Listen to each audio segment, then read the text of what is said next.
escreveu Lucas, capítulo de número 7, verso de número 11.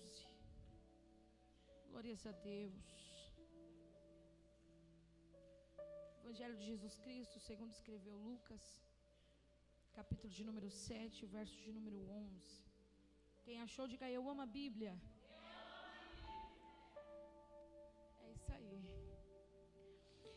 E aconteceu pouco depois ir ele à cidade chamada Naim. Como se chamava a cidade? Naim. E com ele ia muito dos seus discípulos e uma grande. E quando chegou perto da porta da cidade, eis que levava um defunto, filho único de sua mãe, que era viúva. E com ela ia uma grande multidão da cidade. E vendo-a, o Senhor moveu-se de íntima compaixão por ela e disse: não? E chegando-se, tocou o esquife, e os que levavam pararam, e disse: jovem, eu te digo, levanta-te. E o defunto, e começou, e entregou a sua, e de todos se apoderou o temor, e glorificavam a Deus, dizendo: um grande profeta se levantou entre nós, e Deus visitou o seu. E Deus visitou o seu. É um texto bem conhecido, irmãos.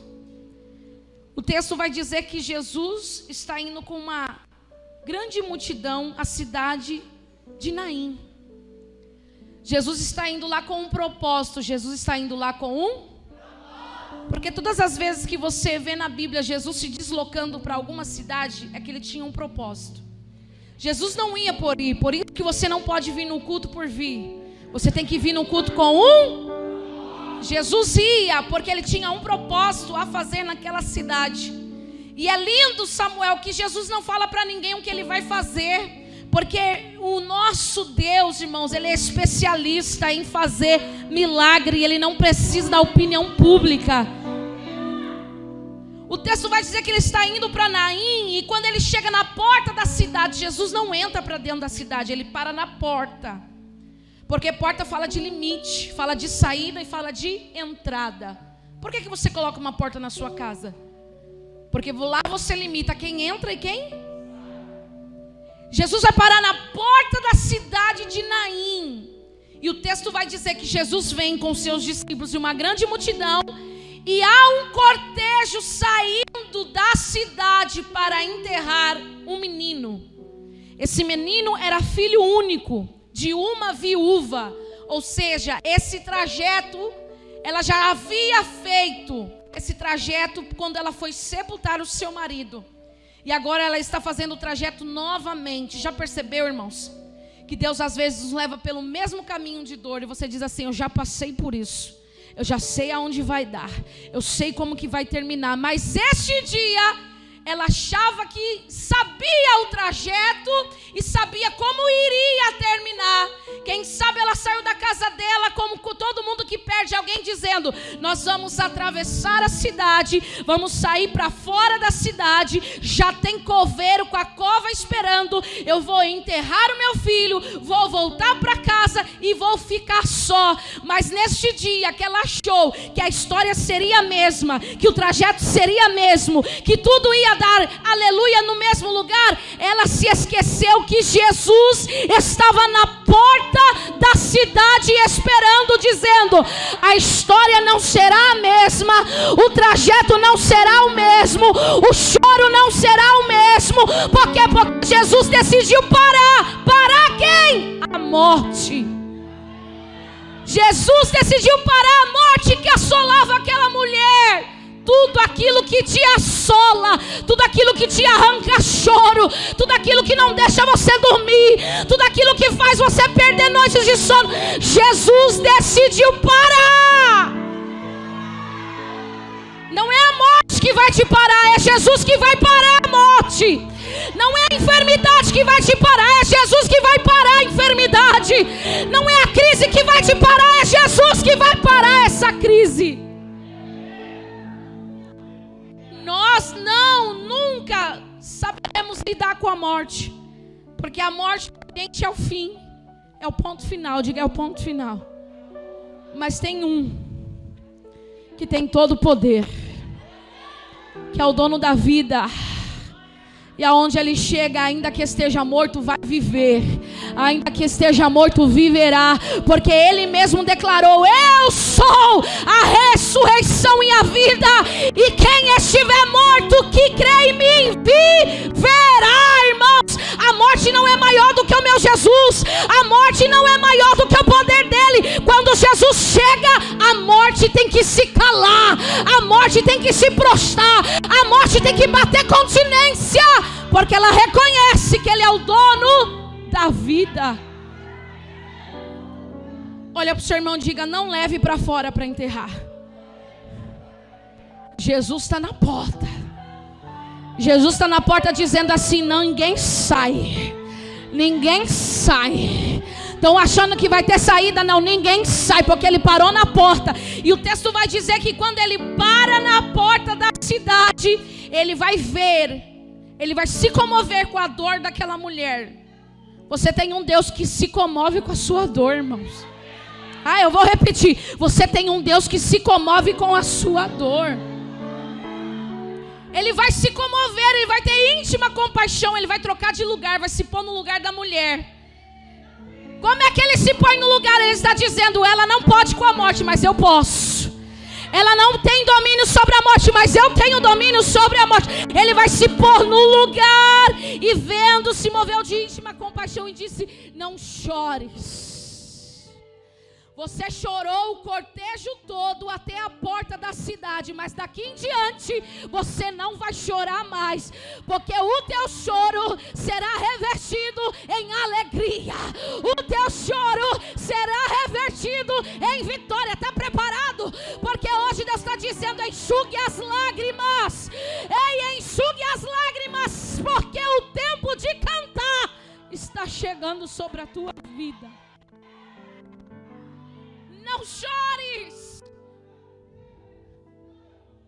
Jesus vai tratar com você e vai tratar com aquilo que te incomoda.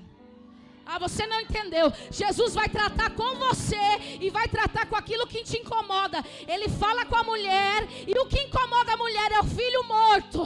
É o filho que está indo enterrar. Jesus vai tocar, e quando ele toca no lugar que estão carregando o defunto, o texto vai dizer que eles tiveram que parar.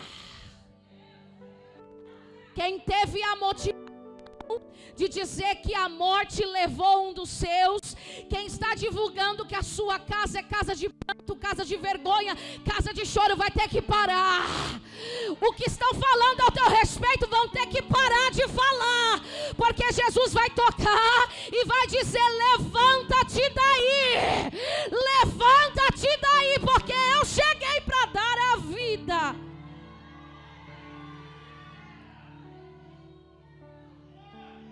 Jesus não tocou no defunto, que para ressuscitar e levantar, Jesus não precisa tocar. A sua palavra, diga a palavra, o verbo liberado, a palavra foi até a morte, tirou ela de cena e disse: agora é a vida que tem que reinar. A palavra de Deus está indo de encontro a alguma situação aqui.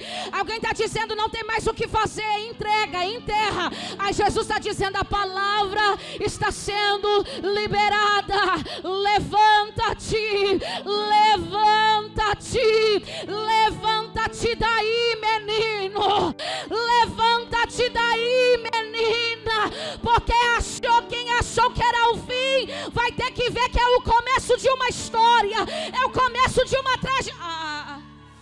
Tem vida de Deus chegando, tem vida de Deus chegando na casa de alguém aqui.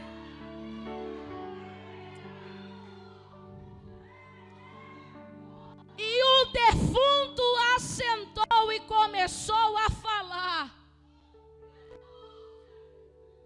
O que não tinha mais vida, o que não tinha mais fala, agora está falando.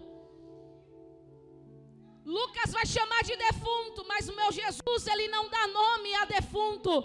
Ele está dizendo: jovem, jovem, levanta-te daí. A quem está dizendo: não é um defunto, era um defunto, mas agora é jovem. Tem vida aí, tem esperança, tem alegria, tem recomeço, tem oportunidade. Levanta-te daí. E ele começou a falar. E ele começou a falar. Vai ter fala nova lá naquela casa. Vai ter fala nova lá naquela casa. Deus vai mudar a fala de alguém. Alguém está vendo só o fim, o desespero entrou e não tem mais o que fazer, mas a fala vai ser mudada. E de todos se apoderou o temor e glorificavam a Deus, dizendo: um grande profeta se levantou entre nós e Deus visitou o seu povo. Quando Deus decide ir, a morte tem que sair. Eu vou repetir: quando Deus decide ir, Deus decidiu ir por alguém aqui até a porta. Alabarassúria. Quando Deus decide ir, o mal já tem que sair, a morte tem que bater em retirada, porque Jesus tem vida. Pega na mão desse irmão e diga: não é o fim, não acabou. Jesus está vindo aí, Jesus está vindo aí, Jesus está vindo.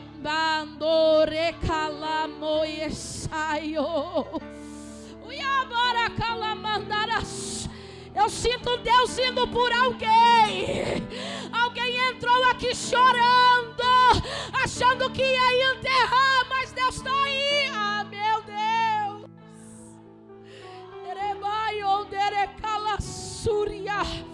Tem vida de Deus. Recebe vida nessa noite. O verbo, a palavra está sendo liberada. E a palavra é: levanta-te, levanta-te, ressuscita-te lá, mandará saio. Deus faz, Deus faz. Deus faz porque Ele é Deus. Deus faz porque Ele é Deus. Aleluias. Pri, você consegue cantar milagres? Vem cá. Quantos precisam de milagre aqui? Eu sou a primeira que precisa de um milagre urgente. O meu Deus, o nosso Deus é especialista em fazer milagres. Se coloque de pé, vamos adorar o Senhor.